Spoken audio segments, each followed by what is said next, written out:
গাড়ি থেকে নামতেই দেখি বাবা আমার জন্য দাঁড়িয়ে আছে। আমাকে দেখা মাত্রই অমনি ছুটে এলো, এসে আমার হাত থেকে ব্যাগ নিল, হাত ধরলো, বলল, কেমন আছিস রে মা? আসতে কোনো কষ্ট হয়নি তো তোর? আমি বললাম, না বাবা, আমি একদম ঠিক আছি। তুমি কখন এসেছো বাবা? অমনি বলল, মা তা ঘন্টা দুয়েক হবে। আমি বললাম, কেন এত আগে এলে বাবা? আমি না তোমাকে বলেছিলাম? অমনি বলল, মা রে, দিনকাল ভালো না। তোর গাড়িটি যদি তোকে নিয়ে আগেই চলে আসতো, তুই যদি আগেই পৌঁছে যেতিস, তাহলে কিভাবে যেতিস বল? আমি অমনি বললাম, বাবা আমি কি এখন আর ছোট আছি? তোমার মেয়ে কি এখন আর ছোট আছে? এখান থেকে একটা ভ্যান রিক্সায় করে আমি ঠিকই বাড়ি পৌঁছে যেতাম। তুমি এত আগে কেন এলে বাবা? অমনি বলল, দে ব্যাগ ট্যাগ দে, এত কথা বলিস না, বাবাদের এটা করতেই হয়। পথে হাঁটছি, হঠাৎ বাবার স্যান্ডেলটি ছিঁড়ে গেল। অমনি বাবা বলল, মারে দাঁড়া, দেখি স্যান্ডেলটা মনে হয় নষ্ট হয়ে গেল। স্যান্ডেলটি হাতে তুলতেই দেখি সেটি নষ্ট হয়নি, শুধু সেটি আর মেরামত করারও কোনো সুযোগ নেই, এত এত নষ্ট হয়েছে। আমি বাবার দিকে তাকিয়ে বললাম, বাবা তোমার এই স্যান্ডেলটি তো আর নষ্ট হতে বাদ নেই, এটি মেরামত করার কোনো সুযোগ নেই। তুমি একটি নতুন স্যান্ডেল কেন কেননি বাবা? এই স্যান্ডেল পরে তুমি আমাকে আনতে গিয়েছিলে, এই জামা কাপড় পরে গিয়েছিলে, আমার কি লজ্জা লাগে না?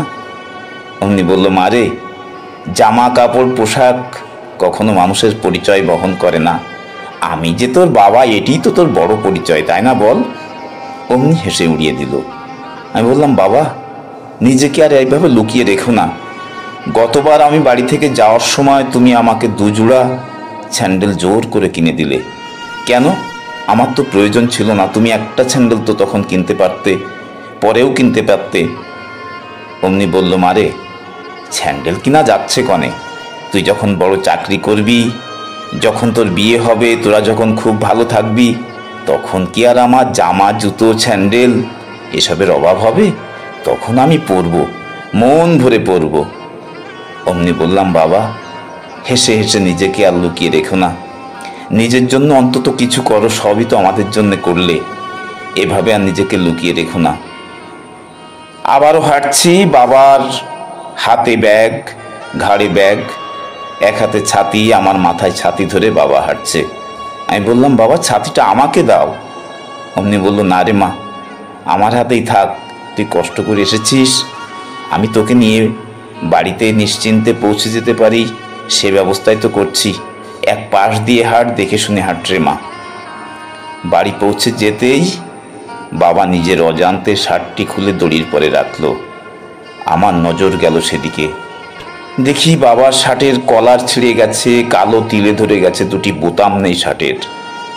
আমি বললাম, বাবা তোমার শার্টের কলার ছিঁড়ে গেছে, বোতাম নেই, শার্টের জায়গায় জায়গায় তিলে ধরে গেছে, ময়লা হয়ে গেছে, তুমি নিজের জন্য একটি শার্টও কিনতে পারো না বাবা?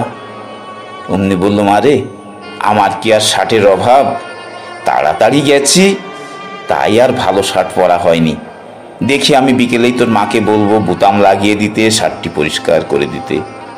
আমি বললাম, বাবা অনেক হয়েছে, আর না, আর নিজেকে লুকিয়ে রেখো না, এবার নিজের জন্য অন্তত কিছু একটু করো।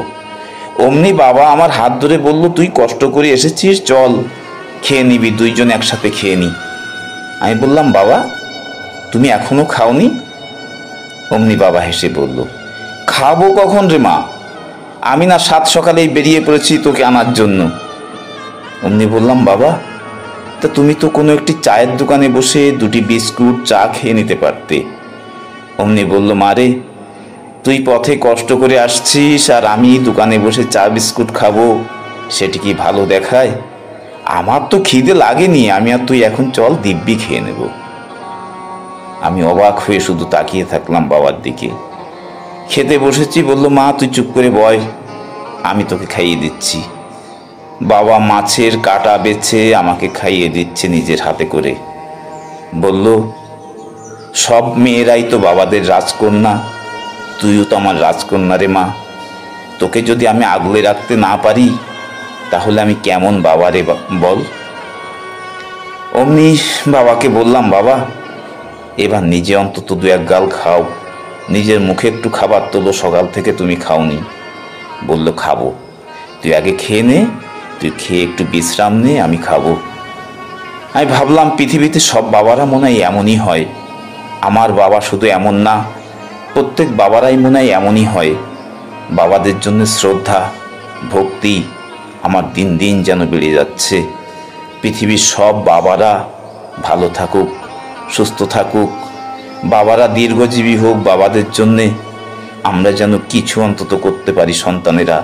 সব বাবারা ভালো থাকুক, বাবাদের জয় হোক।